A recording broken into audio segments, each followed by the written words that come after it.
My uncle locked us in a room as a child. Now I know the disgusting truth. The first few times always hurt, he said. It's terrible, I know, but you have to endure. It will get easier. I had just turned 18 in August. There was no big celebration, no party, no friends, and no presents. Instead, Mama told me that it was time for me to learn how to provide for myself. I guess this was just part of my lesson. Please, Mama, don't make me do it, I can't. I clung to her, pleading as the tears streamed down my cheeks. It's wrong, I told her over and over again. My mom and uncle both ignored it all.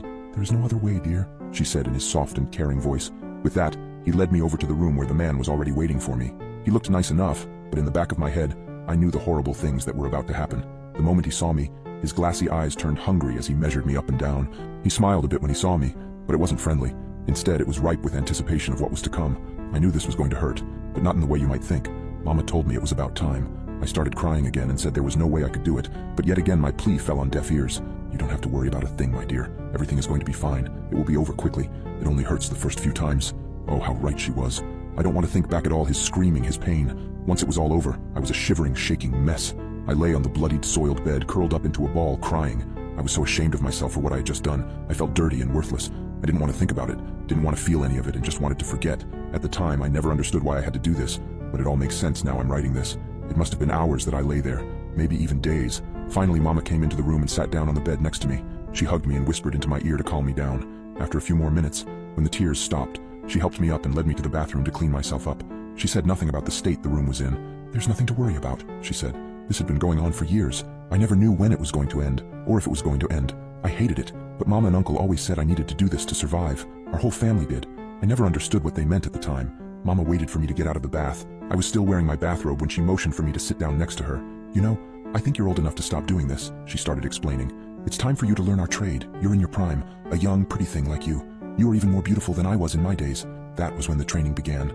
Every time Mama put me in the room with them, I hated it. It still hurt when they fought back, and I was still ashamed of myself. But today is when I finally changed my mind. I'd been waiting in horror for Mama to bring another man home to the room for me, but instead, she told me it was now my turn to go out into the streets.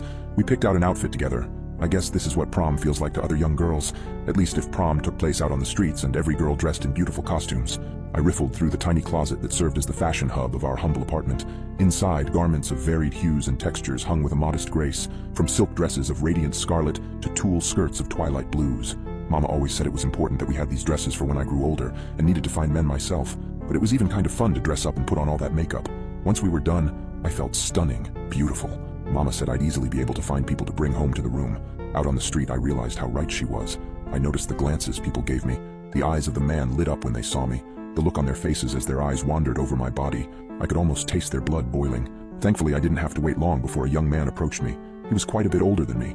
I saw the first signs of a receding hairline and the tiny wrinkles on his face. He was shy and awkward, but friendly enough. Before he could even ask me, I walked up to him and whispered those sweet dreams Mama had taught me into his ears.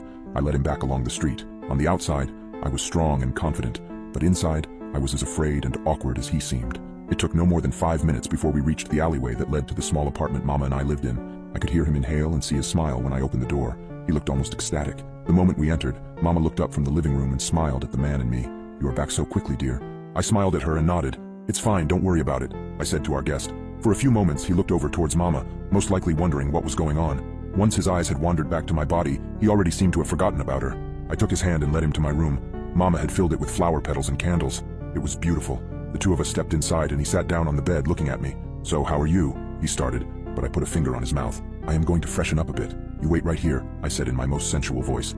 He honestly seemed to be a nice and shy guy, I thought to myself. I knew they were all beasts, though. They all changed. They all got wild and angry. All of them scream, hit and beat me when I start. Once I dried off, I stepped back into the room. You are absolutely perfect, he finally pressed out. For a moment, I shuddered before I looked back into his eyes. I stepped forward, putting my arms around him. Relax, I whispered. Then I drove my fangs into his neck. I was right. He was the same as all the rest. He started screaming like all the others. He hit me, trying to get free, but it was futile. With each passing second, I sucked more of the lifeblood out of his body. After no more than a minute, all that remained of him was a withered husk. He was my fourth victim, my fourth meal. Mama was right. It only hurt the first few times. By now, I'd gotten used to it. I didn't feel anything for them anymore, nor did I pity them. Now I saw them as what they truly were. Nothing but prey.